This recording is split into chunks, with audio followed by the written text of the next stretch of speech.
The city groans under a constant downpour, its steel and glass towers weeping onto the grimy streets below. This is Star City, a metropolis of dark alleys and even darker corporate ambitions. Tonight, in one of those alleys, a deal is being cut. Military-grade hardware, the kind that turns city blocks into war zones, is changing hands between heavily armed thugs and a local street gang. The air is thick with greed and the smell of rain on asphalt. Then, a sharp asterisk thwip asterisk cuts through the night. A zipline arrow slams into a brick wall high above them. A silhouette, cloaked in dark green and shadow, slides down the line with unnatural silence. Before the thugs can even register the intrusion, the figure lands. This is the Green Arrow. What follows is not a fight, but a symphony of brutal efficiency. An arrow flies, not with a point, but with a weighted cord, a bola that wraps around the legs of two thugs, sending them crashing to the wet pavement. Another arrow sparks as it flies, a taser round that convulses the largest dealer, dropping him like a sack of bricks. A simple, blunt-tipped shaft shatters the rifle of another before he can even aim it. The vigilante is a whirlwind of motion, a blur of parkour and close-quarters combat, his bow a weapon in itself, deflecting, striking, and disarming. He moves like a predator, a hunter in his element. Within moments, it's over. The criminals are bound and left for the inevitable arrival of the police. A single green-feathered arrow pinned to their clothes, a calling card for the city's phantom guardian. Miles away in a high-tech sanctuary hidden beneath the city, the hood comes down. The hunter is revealed to be Oliver Queen, the billionaire playboy everyone dismisses as a spoiled socialite. The mask of the vigilante is replaced by the weary face of a man carrying the weight of two lives.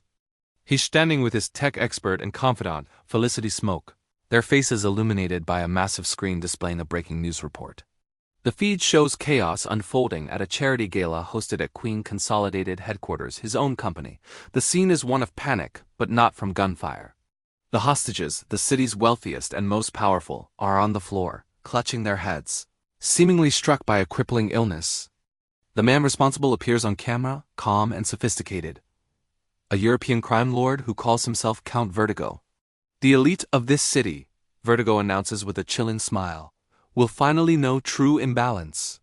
They will feel the world spin out from under their feet, just as it has for the people they've ignored. As he speaks, the news camera's feed begins to warp and twist violently. The image distorts into a nauseating spiral, and the newscasters themselves cry out in sickness before the connection is abruptly severed. Without a moment's hesitation, Green Arrow is back in action. He doesn't use the doors. He makes an entrance, shattering through the grand ballroom's glass ceiling and landing amidst the chaos.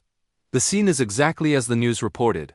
The city's elite are strewn across the floor, incapacitated by an overwhelming wave of vertigo and nausea. In the center of it all stands Count Vertigo, a small, intricate device pulsing with faint light on his temple. "Ah, the Emerald Archer," Vertigo sneers, unfazed. "Your precision is the stuff of legend. But let's see how well you aim when you can't even stand." With a flick of a switch, Vertigo unleashes his weapon. From Green Arrow's perspective, the world dissolves into a nightmare. The grand ballroom begins to spin and tilt violently, the floor and ceiling swapping places in a disorienting, sickening lurch. It's like being trapped on the deck of a ship in a hurricane. His legendary balance, the foundation of his every move, is gone. He stumbles, the floor seeming to rush up to meet his face. He fights the feeling, trying to draw his bow, but his vision is a blur. He can't isolate to target in the swirling vortex of color and light. He looses an arrow out of sheer instinct, but it sails wildly, missing Vertigo by a mile. He's helpless, his greatest skill rendered useless. Vertigo's thugs, wearing special dampeners that protect them from the effect, close in. They move with ease, landing blow after blow on the disoriented hero. Beaten and overwhelmed, Green Arrow is forced to make a desperate choice. He fires a smoke bomb arrow at his own feet, using the thick, billowing cover to escape, crashing back out a window and firing a grapple line into the stormy night. He has failed. The city's protector has been defeated. Back in the Arrow Cave, a bruised and furious Oliver Queen paces. The physical pain is nothing compared to the sting of his failure. He attacks the inner ear, Oliver growls, slamming a fist on a workbench. My balance, my focus. My greatest weapon, my aim, is useless against him. But defeat is not in his vocabulary, it's a lesson, and he's a fast learner. What follows is a testament to his unbreakable will. We see a montage of grueling training. Oliver, blindfolded, practicing his archery. He forces himself to rely on his other senses, on the subtle whisper of air, the echo of a footstep, the sound of the bowstring. He's not just relearning how to shoot. He's relearning how to perceive the world. At the same time, he's at his workbench, surrounded by schematics and complex circuitry, working furiously to forge a new weapon. What is that? Felicity asks, watching him meticulously assemble a new arrow. An arrow with a built-in gyroscopic stabilizer and a sonic emitter, Oliver explains, his eyes burning with intensity. I can't trust my senses. I can't trust my eyes. So this time I won't use them. Green Arrow returns to the gala. This time he enters silently through the shadows. Vertigo, still holding the room hostage, laughs when he sees him.